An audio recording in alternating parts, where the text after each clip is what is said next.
Angel cassette मदन बाबा की प्रस्तुति।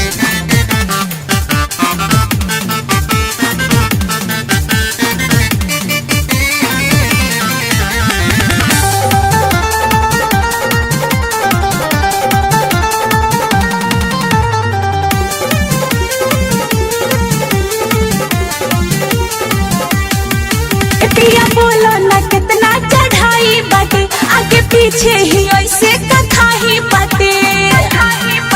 पिया बोलो ना कितना चढ़ाई बाटे, आगे पीछे ही ऐसे कथा ही बाटे। चलल नहीं खे जात रहतिया, चलल नहीं खे जात रहतिया, पाँव फिसल हम जाता ये सोइया। कितना दूर बाप जू नगरिया, बुढ़वा बड़ा दुखाता ए सोइया। कितना दूर बाप जू नगरिया, बुढ़वा बड़ा दुखाता।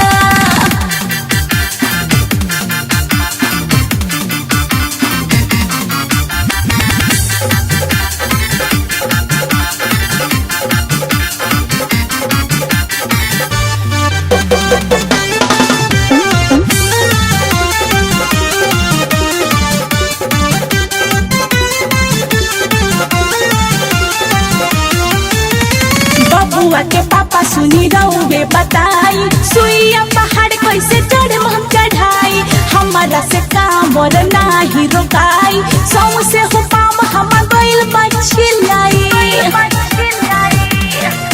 हाँ बबुआ के पापा सुनी रहुए बताई, सुइया पहाड़ कैसे चढ़े हम चढ़ाई।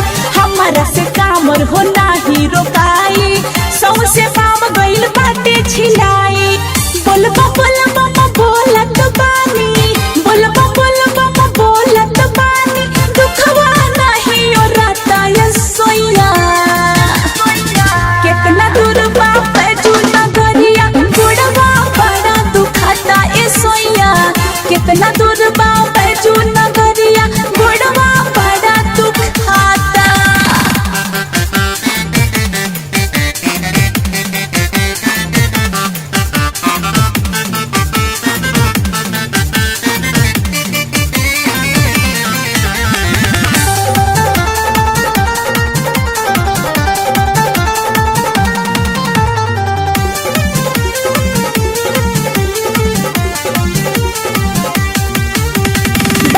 नगर सोचनी दूर होई कम हो, अभी के पिया जिद कोली हनी हम हो।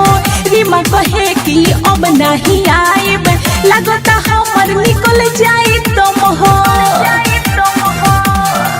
हाँ बैजू नगर सोचनी दूर होई कम हो, अभी के पिया जिद कोली हनी हम हो।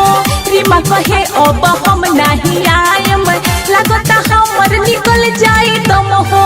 मदन जी